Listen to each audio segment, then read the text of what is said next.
Kisah ini merupakan lanjutan kisah saat Winata menampar Kadru untuk menyadarkannya.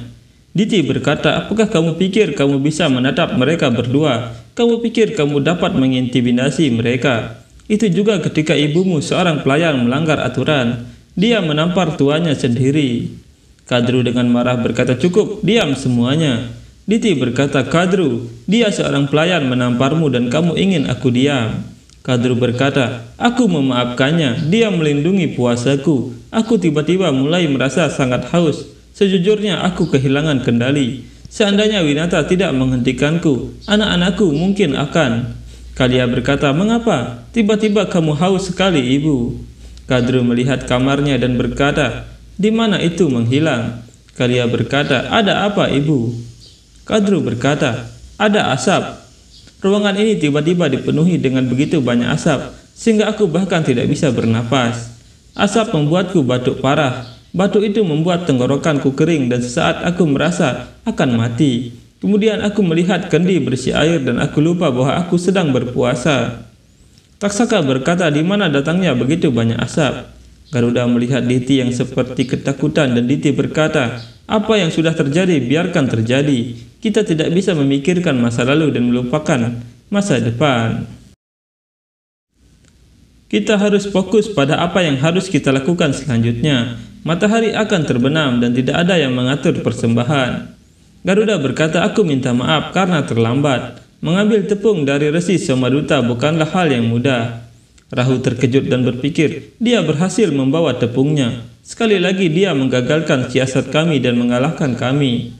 Winata berpikir, tidak mudah mengambil tepung, mengapa Garuda mengatakan ini?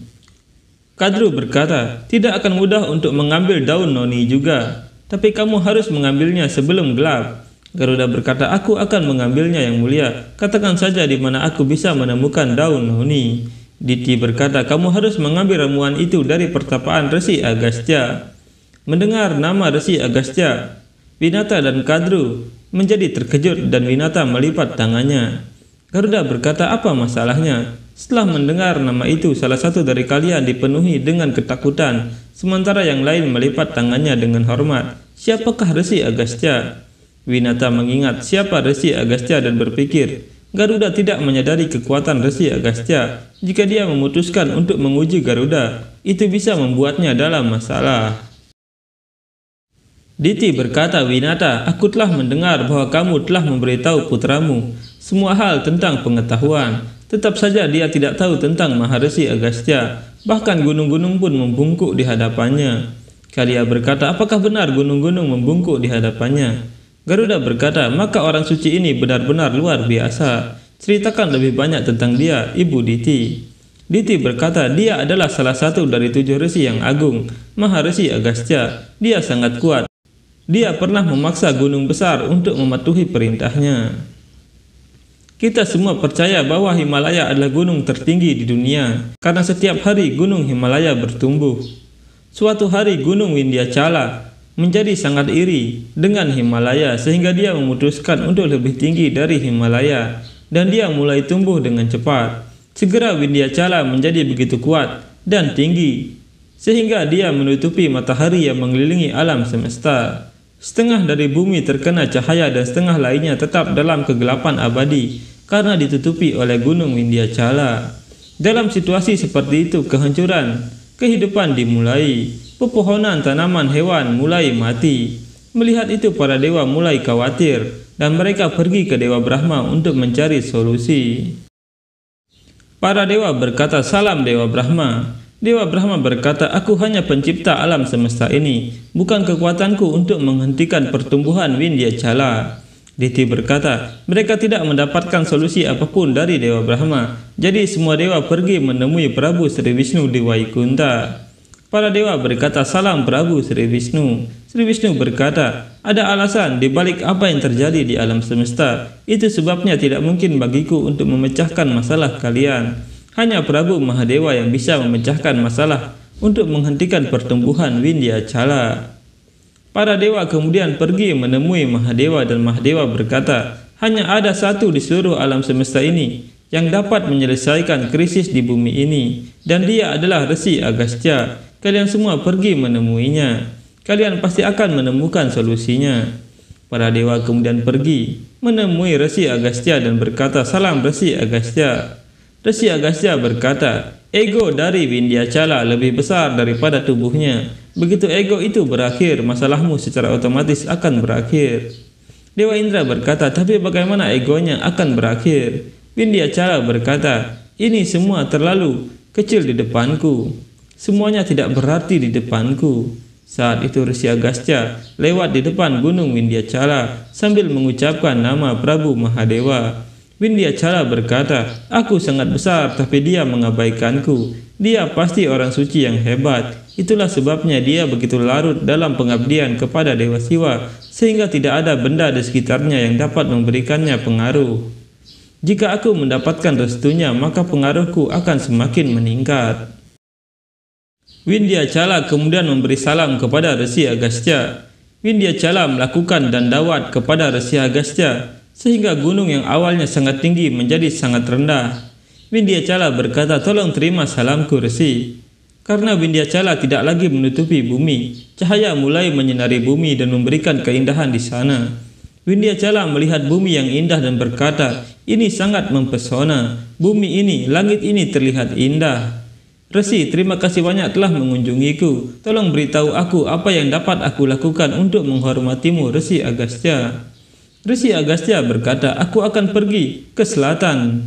Windyacala, kamu tetap di posisi ini sampai aku kembali. Dalam posisi dandawat ini, itu akan menjadi rasa hormat untukku. Windyacala berkata, seperti yang kamu katakan Resi. Diti berkata, setelah hari itu Resi Agastya tidak pernah melewati Windyacala.